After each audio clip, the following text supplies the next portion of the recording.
Bonjour et bienvenue dans votre épisode Audit interne, les réponses à vos questions. La question d'aujourd'hui, choisir les processus à auditer.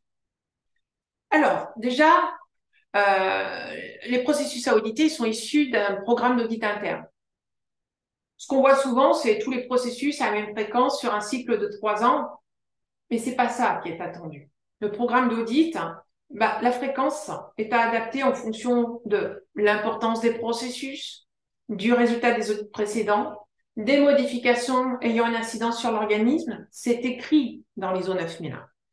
Donc, comment choisir les processus et la fréquence à laquelle on va les auditer? Alors, le choix des processus, c'est simple. On va déjà regarder le risque des processus pour les objectifs recherchés du système de management. Si on est sur de l'ISO 9001, on est sur la conformité du produit et l'amélioration de la satisfaction client.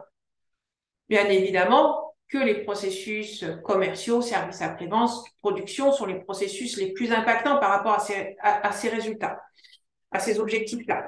Donc, ils auront certainement des fréquences d'audit plus importantes que d'autres processus qui interviennent moins dans ces objectifs.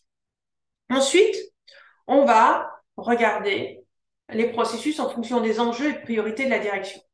Si, par exemple, il y a de gros enjeux sur l'innovation, par exemple, on portera peut-être un peu plus d'attention sur le processus conception et développement.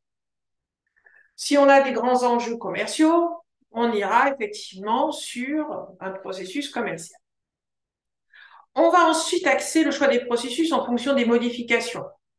Modification d'organisation, je suis racheté par un groupe et j'ai mes services support qui remontent au groupe.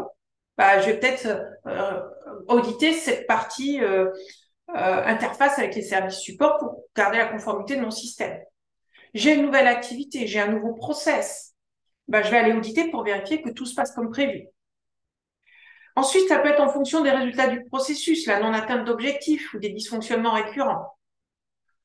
Bien évidemment, en fonction des résultats des audits précédents, en fonction s'il y a eu un nombre important, je dirais, d'écarts qui nécessitent effectivement qu'on voit le processus, ou tout simplement aussi pour approfondir une thématique issue d'un audit où on pense qu'on n'a pas eu le temps d'aller suffisamment loin par rapport à l'échantillonnage, et donc on va mettre un audit supplémentaire et approfondir cet audit.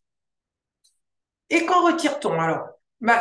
Les gains d'un bon choix des processus à auditer, c'est une démarche d'amélioration qui est assurée puisqu'on se focalise sur ce qui est le plus risqué ou qui a le plus de dysfonctionnement. C'est une meilleure surveillance des activités les plus à risque, une plus grande implication du personnel audité avec une vision de l'intérêt des audits. On ne fait pas les audits simplement pour faire plaisir à l'auditeur externe, mais on fait les audits parce qu'on en retire un réel gain derrière. Et donc, une meilleure image de l'audit interne. Pour conclure, un bon audit est issu d'une bonne programmation.